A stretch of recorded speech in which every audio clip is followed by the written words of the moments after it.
আর একটু আপনাদের অবগতির জন্য জানাই, 18 তারিখ যখন ঘটনা, 17 তারিখ রাত ঘটনা ঘটলো এবং 18 তারিখ যখন আমরা মামলা করার জন্য গেলাম, আমাদের ভাই বেলাল উদ্দিনের পরিবার তো পুরা তৈয়ার, তার ছেলে মাওলানা জুনায়েদ এখন সে সময় লাগাইতেছে এবং সে সমস্ত টেলিভিশনের সামনে জানিয়েছে যে তার আব্বা নিজামুদ্দিন মাওলানা সাদ সাহেবের অনুসারী, তাকে আমির মানে চলে এবং সেও মাওলানা সাদ সাহেবকে আমির মানে এখন আল্লাহ পাকের রাস্তায় সফর চলতেছে নিজামুদ্দিনের জামাতের সাথে। হিসেবে কি জানতে পেরেছেন আসলে? আব্বু তো তাবলিগের সাথে দীর্ঘদিন ধরে আছে, একেবারে আব্বু এসএসসির পরে থেকেই মূলত তাবলিগের সাথে মেহনত করে।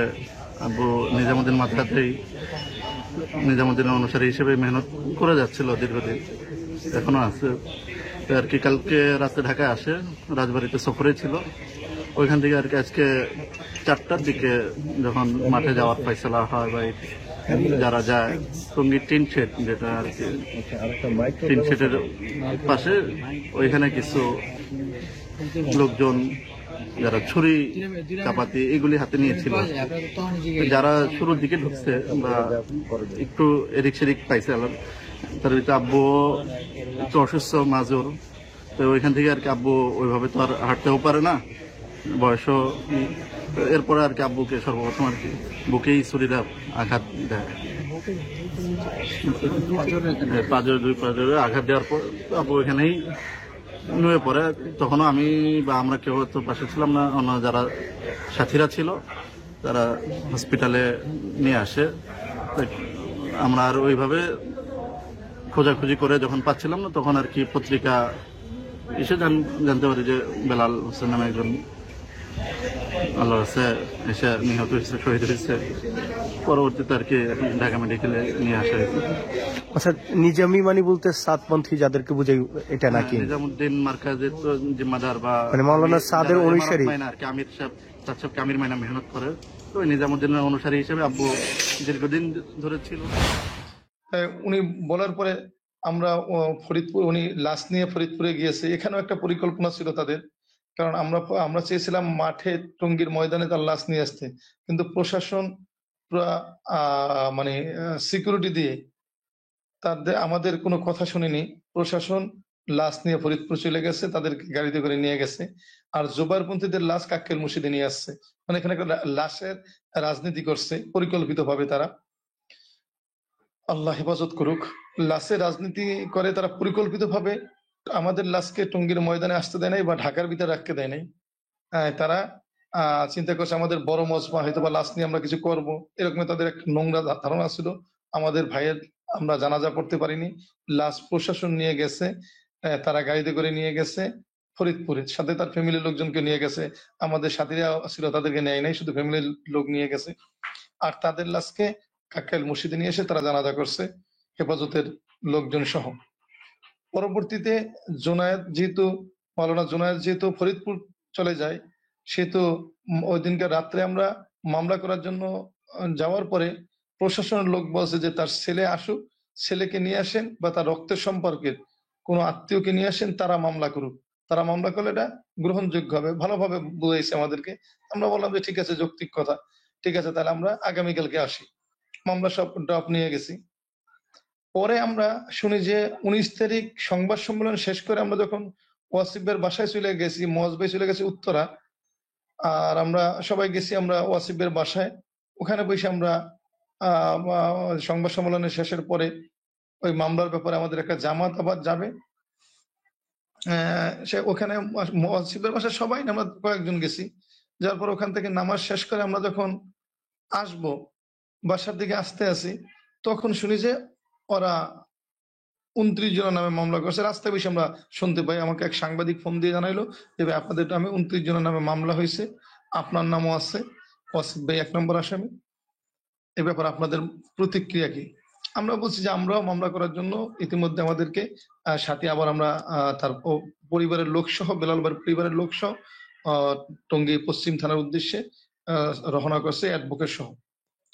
পরে যাওয়ার পরে দেখি যে আমাদের মামলাকে তারা আর গ্রহণ করে নাই, এবং তারা যে মামলা করছে 3 জন হত্যা মামলা, তিনজনের ভিতরে তারা বেলাল হোসেন ভাই যে আমাদের সাথী, আর দুইজন ব্যাপারে পরিচয় এখনো তারা পরিকল্পিত, মানে সে কোন দলের সেটা আমরা তখনও ক্লিয়ার হইনি কোন পক্ষের। পরবর্তীতে আমরা যখন শুনতে পেলাম যে আমাদের মামলা গ্রহণ করতে আসে না, তাদের মামলা নিয়ে এসে এখন বলছে যে আপনাদের আর মামলার দরকার নেই, মামলা তো একটা হয়ে গেছে। তাহলে তাদের মামলা হয়েছে বাদীকে আলম সাহ, কিশোরগঞ্জের আলম সাহ, যে তিনজন নিহত হয়েছে তার রক্তের সম্পর্কের কেউ না বাদী। সে একজন লেখেও দেশে মামলার ভিতরে যে সে একজন সাথী, তাবলীগের সাথী, সেই হিসাবে সে তিনজনার প্রতিনিধি হয়ে মামলা করছে। তিনজন মারা গেছে শহীদ হয়েছে, তাদের প্রতিনিধি হয়ে সে মামলা করছে। তখন শ্যাম আমরা ভাই, প্রশাসন এখানে আরেকটা কথা ক্লিয়ার করি। মানে আমাদের পক্ষ থেকে আমাদের মুরব্বীরা যখন গেছে মামলা করতে, তখন আমাদের মুরব্বীদেরকে বলা হয়েছে যে ভিকটিমের পরিবারের লোকজনদেরকে নিয়ে আসেন, আপনাদের মামলা নেওয়া হবে। আর ওই ভাই যে কিশোরগঞ্জের, উনি তো ভিকটিমের কেউ না, তো উনি মামলা করছেন আর সাথে সাথে সেই মামলাকে অ্যাকসেপ্ট করে নিছে। বিষয়টা জি তো জি জি এরকমই হয়েছে না? জি জি জি আচ্ছা আচ্ছা, জি জি এবং বলেন, জি। আমাদের মুরব্বীরা মামলা করতে যায় নাই, এখানে আমি একটু সংশোধন করি। আমাদের কিন্তু মুরব্বীরা মামলা করতে যায় নাই, মামলা করতে গেছে তার পরিবারের লোক নিয়ে। আমাদের কয়েকজন সাথী গেছে এবং অ্যাডভোকেট সহ গেছে আমরা মামলা করতে, কিন্তু তারা যে মামলা করছে ও মামলা তাদের পরিবারের কোনো লোক, তিনজনের কারো পরিবারের লোক ছিল না। তখন আমরা প্রশ্ন করলাম থানার ওসি সাহেবকে এবং ওখানে আরো যারা উদ্যতন কর্মী তাদেরকে বললাম যে গতকালকে আপনারা বললেন রক্তের সম্পর্ক লোক নিয়ে আসেন, তাই আজকে যে তারা মামলা করলো কোনো রক্তের সম্পর্কের লোক না, ভিকটিমের। এন্ড আপনার আমাদের বিষয় আমাদের যে সাথে শহীদ হয়েছে তাকেও তো এই মামলায় উল্লেখ করছেন আপনি। এবং অনেক কথাবার্তা বলার পরে তারা বলছে যে ভাই এই ব্যাপারে আমাদের সাথে কথা বললেন, আমাদের উদ্যতন কর্মকর্তার সাথে কথা বলেন। এটা উপরের মহলে থেকে যেভাবে আছে সেইভাবে ডাইরেক্ট হিসেবে স্বীকার করছে যে আপনারা উপরের মহলে যোগাযোগ করেন। এভাবে অনেক কথা বললো, অ্যাডভোকেট সাহেব অনেক কথা বললো, কিন্তু তারা কোনো কথা শুনলো না। পরের দিন আবার মানে এই কথা শোনার পরে আমরা কোর্টে আমাদের অ্যাডভোকেট সাহেব সহ ভিকটিম তারা কোর্টে বাদী যে কোর্টে যে গাজীপুর কোর্টে মামলা রুজু করার জন্য আবেদন করি। তাই গাজীপুর কোর্টেও মামলা গ্রহণ করেনি। তার মানে গাজীপুর এখানেও মামলার বিষয়েও আমাদের সাথে রাজনীতি করা হয়েছে এবং আমাদের সাথে বৈষম্য করা হয়েছে। হ্যাঁ, পরে গাজীপুর কোর্টে যখন মামলা গ্রহণ করেনি তখন আমরা হাইকোর্টে, আমরা গত সপ্তাহে হাইকোর্টে মামলা এটা রুজু করা হয় এবং হাইকোর্ট থেকে অর্ডার দেওয়া হয় যে এই মামলাটা ইতে আপনার ওই এন্ট্রি করা হোক, এজাহার হিসাবে আমাদের মামলাটা এন্ট্রি করা হোক। এবং তার ছেলে জোনায়েদ, সে যেহেতু সময় লাগাইতে আছে, তার ছেলে তো সবসময় দৌড়াদৌড়ি করতে পারে না, সেইখানে ছেলে 300 টাকার স্ট্যাম্পে লোটারি করে দিয়েছে এবং পাওয়ার দিয়ে দিয়েছে যে এই মামলা করার জন্য আমি সমস্ত পাওয়ার দিয়ে দিলাম, আমার বাবার ব্যাপারে মামলা করতে যাকে জিম্মেদারি দিয়েছে সে মামলা করতে পারবে। সেই হিসাবে হাইকোর্টে মামলা ওটা গ্রান্টেড হয়েছে এবং হাইকোর্ট থেকে একবারে লিখিত মানে অর্ডার আসছে যে এই মামলাকে গ্রহণ করা হোক। এইটা হলো যে আমাদের মামলার অবস্থা। এখানে আমি থামি, তারপর আমি এখন আমাদের জামিনের বিষয়টা আসি। আপনার যেহেতু এইটা আলোচনা শুরু হলো, এটা আমরা ক্লিয়ার করি। তো যখন গত সপ্তাহে এই রায়টা আসলো হাইকোর্ট থেকে, আসার পরে আমাদের ওই যে বাদী বিলাল সাহেবের মামলার যে বাদী, ওনার নামও আপনার বিলাল। তো যখন বিলাল সাহেব মামলা করতে আপনার গাজীপুর কোর্টে গেছে, কোর্টও আবার মামলা আপনার গ্রহণ করছে। থানায় যখন পাঠানো হয়েছে, থানায় মামলা গ্রহণ করে। থানায় গত 3 দিন যাবত, আজকের থেকে গত 3 দিন যাবত থানায় প্রত্যেক দিন যাচ্ছে, এই অফিসার ওই অফিসারকে দেখাইতেছে, ওসি সাহেব কমিশনার ডিসি সাহেবদেরকে দেখাইতেছে, তারা কেউ মামলা গ্রহণ করে নাই। আজকে আমরা কালকে জামিন হওয়ার পরে আজকে আমরা 6 জনের একটা জামাত আমরা গতকালকে আমরা একটা ফয়সলা করছিলাম যে আমরা থানায় একটা কিছু সাথী নিয়ে এবং অ্যাডভোকেট সাহেবদেরকে নিয়ে, মিডিয়ার কর্মী ভাইদেরকে নিয়ে আমরা যাব। এই কথা শোনার পরে আমাদেরকে প্রশাসনের লোক গাজীপুরে তারা আমাদের সাথে যোগাযোগ করছে, সকাল 10টায় 5-6 জন আসে, আর অন্য কেউ আনার দরকার নাই, মিডিয়াকে আনার দরকার নেই। পরে আমরা তাদের এবং আমরা এই ব্যাপারে সিদ্ধান্ত নেব, মামলার ব্যাপারে আমরা সিদ্ধান্ত গ্রহণ করি। আসলে মামলা তো কোর্ট নির্দেশ দিয়েছে, হাইকোর্ট, মহামান্য হাইকোর্ট নির্দেশ দিয়ে দিয়েছে মামলা করার জন্য। এখন বাধ্য থানা মামলা নাইতে, কিন্তু তারা গড়িমসি করতে আছে গত 3 দিন যাবত। পরে যখন ওনার সাথে কথা বলার পর আমরা আশ্বস্ত হইলাম যে ঠিক আছে, তাহলে আমরা আজকে সকাল 10টায় আমাদের টাইম দিয়েছে, আমরা 6 জনের একটা জামাত আজকে আমরা 10টার সময় গিয়ে পুলিশের যে ডিসি গাজীপুরের ওনার সাথে দেখা করি এবং ওনার সাথে আমরা লম্বা সময় কথাবার্তা বলি। সে আমাদেরকে যেটা বললো যে আপনাদের মামলা যেহেতু একটা হয়ে গেছে, যেহেতু একটা মামলা হয়ে গেছে, এই মামলাটার এগেইনস্ট আর মামলা এটা বিধান আছে কিনা সেই জন্য আমরা আপনাদের মামলার কপিটাকে আমরা আইন শাখায় পাঠাইছি, আইজিপি মহোদয়ের কার্যালয় আইন শাখায় পাঠাইছি। তখন আমরা বললাম যে হাইকোর্ট আমাদেরকে নির্দেশনা দিয়ে দিয়েছে, আপনাদেরকে নির্দেশনা দিয়ে দিয়েছে, আপনাদেরকে অর্ডার দিয়ে দিয়েছে, হুকুম করে দিয়েছে যে মামলা গ্রহণ করার জন্য। তাই হাইকোর্ট কি আইন বোঝে না? আপনারা আবার আইন শাখায় পাঠাচ্ছেন।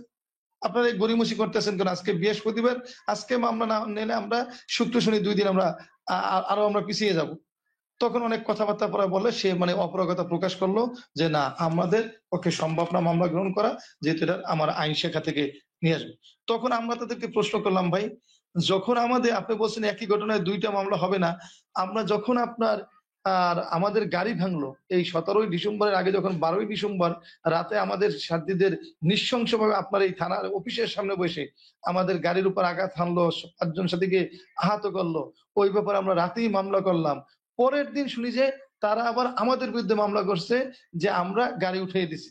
তাহলে একই ঘটনায় আমাদের যারা আসামি তারা কিভাবে আমাদের বিরুদ্ধে মামলা করলো? আর এখানে আমার যে শহীদ হয়েছে তার ছেলে স্পষ্টভাবে টেলিভিশনের মাধ্যমে ওই দিনকেরই বলছে, আপনি বলতে পারেন ফুসলেই বলছে, ওই সময় আমাদের সাথে দেখা হওয়ার আগে সে মেডিকেলে বসে সমস্ত চ্যানেলের সামনে সে বলছে যে আমার আব্বা নিজামুদ্দিন অনুসারী, তাদেরকে সে এখানে মাঠে জোরের জন্য আসছে, অতএব জুবাইরপন্থীরা তাকে মারছে। তখন আপনারা আমাদের মামলা নিলেন না, কিন্তু আমাদের বিপক্ষে তাদের মামলা নিলেন। ওই সময় একই ঘটনায় 2টা মামলা নেন, আর এত বড় একটা ইন্টারন্যাশনাল ঘটনা এখানে আপনারা আমাদের মামলা নেবেন না কি কারণে?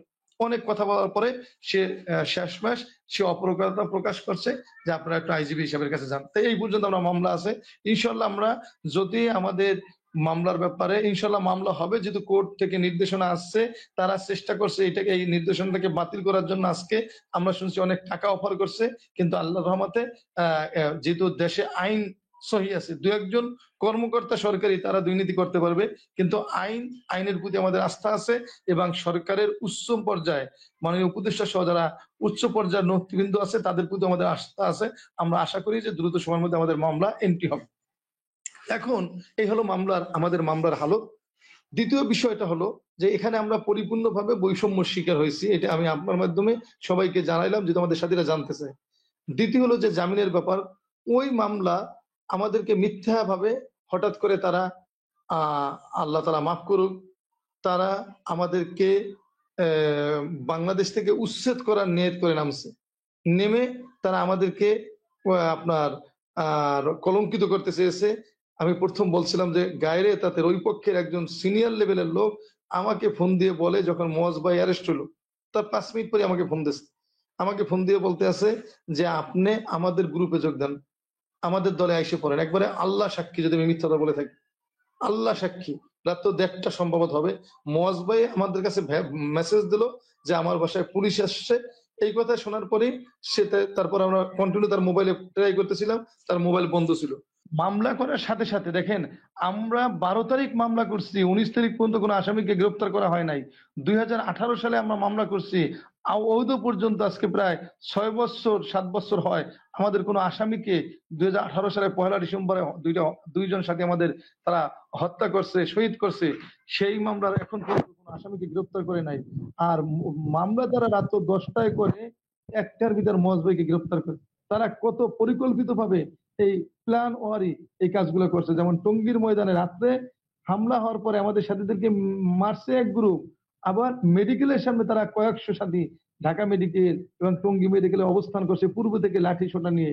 যখন আমাদের আহত সাথীদেরকে নিয়ে যাওয়া হয় তখন তাদেরকে মারধর করে। আমাকে আজকেও আল্লাহর কসম করে বলি, আজকেও গাজীপুরে একজন সাংবাদিক বলছে আপনারা গাজীপুরে আমাদের সামনে বসে এক সাথীকে পিটিয়ে মারছে। ওই 3 জনের ভিতরে একজনকে আমাদের সামনে বসে সে আহত অবস্থা আছে, ওই জুবাইরপন্থীরা পিটিয়ে তাকে মারছে এখানে বসে। সে মনে করছে চাঁদপন্থী, এইভাবে তাকে পিটিয়ে মারছে। আল্লাহ মাফ করুক। এটা আল্লাহ তাআলা তো আল্লাহ তাআলা সব জানে, সব দেখে, এবং আল্লাহ তাআলা সবচেয়ে উত্তম, আল্লাহ তাআলা ন্যায় ইনসাফকারী।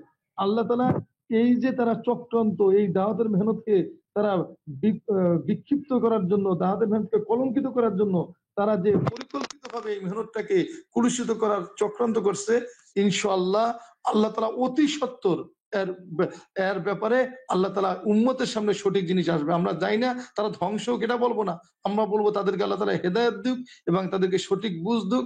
কিন্তু সত্য কখনো গোপন থাকে না, অতি সত্য দেখবেন।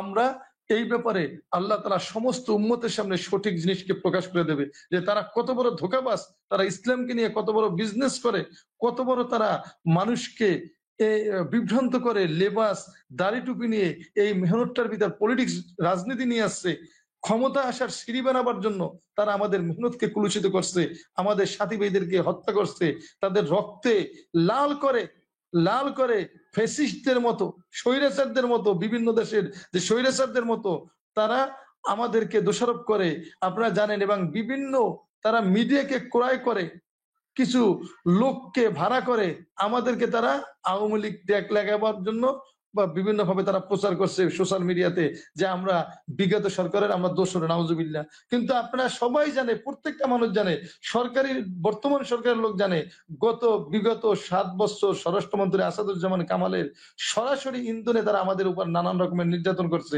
আমাদের সাথীদেরকে হত্যা করার পর এখনো গ্রেফতার করে নাই। আসাদুজ্জামান কামালের ছেলে জ্যোতি যে এখন জেলে আছে, তার সাথে গায়রে তাদের জুবাইরপন্থীদের মূল পরিকল্পনাকারী, প্রশাসনকে নিয়ন্ত্রণ করে, টাকা পয়সা কালেকশন করে ইঞ্জিনিয়ার মাহফুজ, যে এই মূল ঘাতক ইঞ্জিনিয়ার মাহফুজ আর মাওলানা শাহরিয়ার মাহমুদ, এই দুইজন এই বাংলাদেশের সমস্ত ফেতনার মূল ঘাতক। এই দুইজন বিভিন্নভাবে ফ্যাসিস্ট সরকারের, আওয়ামী সরকারের স্বরাষ্ট্র উপদেষ্টার ছেলের সাথে ব্যবসা করে আমাদের বিরুদ্ধে, পারিবারিক ভাবে সে ব্যবসা করত এবং আমাদের বিরুদ্ধে ওই জিনিসটাকে নিয়ে সুবিধা নিয়ে আমাদেরকে নানান রকমের নির্যাতন করছে, আমাদের সাথীদেরকে বিভিন্ন জায়গায় মারধর করছে। প্রত্যেকবার প্রথম ইস্তেমা এসে আমাদের হজরতজিকে ইস্তেমা আসতে দেন, এই সমস্ত করতো তারা বিগত সরকারের আমলে। আপনারা জানেন প্রত্যেক ইস্তেমার আগে এই যে মামুনুল হকরা, এই হেফাজতের নেতারা ইস্তেমার আগে ওই মাহফুজের নেতৃত্বে তারা আপনার প্রধানমন্ত্রীর সাথে, শেখ হাসিনার সাথে, তৎকালীন যে স্বৈরাচার প্রধানমন্ত্রী শেখ হাসিনার সাথে দেখা করতো এবং তারা দাবি করে আসতো মাওলানা সাদ সাহেব যাতে আসতে না পারে। এইভাবে তারা সরকারি সুযোগ নিয়ে, তারা কওমি জননী পর্যন্ত বলছে, এইভাবে সরকারি সুযোগ নিয়ে তারা শুকরানা মাহফিল করে আজকে আমাদেরকে বলে আমরা ফ্যাসিস্ট সরকারের দোষর। আপনারা জানেন